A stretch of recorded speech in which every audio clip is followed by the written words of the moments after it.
இறந்த ஜனாசாவை குளிரூட்டப்பட்ட பெட்டியிலே வைத்து காலம் தாமதிப்பது மார்க்கத்தில் அனுமதிக்கப்பட்டதா அப்படின்னு கேட்குறாங்க. பொதுவாக ஒரு முஸ்லிம் மரணித்து விட்டால் அவருக்கு செய்ய வேண்டிய 4 கடமைகள் உண்டு. அவரை குளிப்பாட்டுவது, கபனிடுவது, தொழுவிப்பதை, அடக்கம் செய்வது. இந்த 4 கடமைகளையும் நாங்கள் இயன்றளவுக்கு வேகமாக நம்ம என்ன செஞ்சிடணும், செய்துவிட வேண்டும். இது பொதுவான அடிப்படை.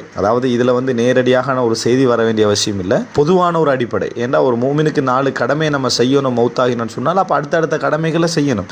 செய்யாது விட்டால் நம்ம குற்றவாளியாக என்ன செய்வோம், மாறுவோம். ஏன்னா குளிப்பாட்டிட்டோம்னு சொன்னால் அடுத்தது கபனிடணும், கபனிட்டோம்னு சொன்னால் அடுத்தது தொழுவிக்கணும், அடுத்தது அடக்கணும். இது தவாலி தொடர்ந்து நடக்க வேண்டிய ஒரு முக்கியமான விஷயம். ஆனால் துரூஃப் ஹாஸ், உதாரணமாக சில சூழ்நிலைகள் ஏற்படலாம். உதாரணமாக ஒரு மகன் வாப்பாவோட தொழணும்னு நினைக்கிறாரு, அவர் அந்த இடத்துல இருக்கணும்னு நினைக்கிறார், ஆசைப்படுறாரு. அந்த ஆசைக்கு இஸ்லாம் என்ன செய்து அனுமதி கொடுக்கு. ரசூலுல்லாஹி ஸல்லல்லாஹு அலைஹி வஸல்லம் ஜனாசா ஆட்சியாளர் தெரிவு செய்யப்படுகின்ற வரைக்கும் ஒரு 3 நாட்கள் என்ன செஞ்சன, ஒரு 2 நாட்கள் என்று, மொத்தமாக 3 நாள் அல்ல, ஒரு 2 நாட்களுக்கு மேலாக பிற்படுத்தப்பட்ட அந்த செய்தியை நாம் என்ன செய்கிறோம், பார்க்கிறோம்.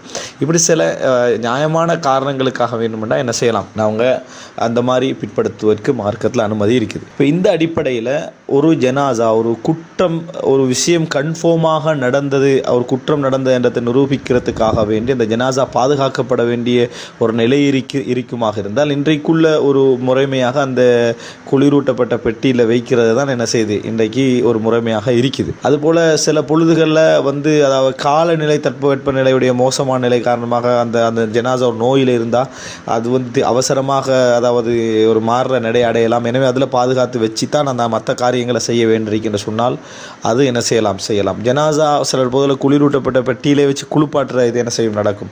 அந்த மாதிரி நடந்தாலும் அந்த நிலை இருந்தால் அதுக்கும் அனுமதி இருக்குது. சில பொழுதுகளில் ஒரு நாடு, வெளிநாட்டில் ஒருத்தர் வாழ்கிறார் என்று சொன்னால் அவரது ஜனாசாவை உடனடியாக அடக்க விட மாட்டாங்க. காரணம், அந்த நாடு இவரது மரணத்துக்கு பொறுப்பு சொல்லணும்.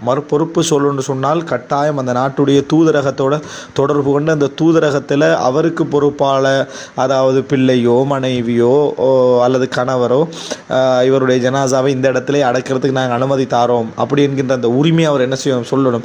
இந்த சில வேலைகள் நடக்கிறதுக்கு கொஞ்சம் 1-2 நாள் லேட் ஆகலாம் என்பதனால சில பொழுது இப்படி வைக்கப்படுகின்ற ஒரு நிலை என்ன செய்கிறது, ஏற்படுகிறது.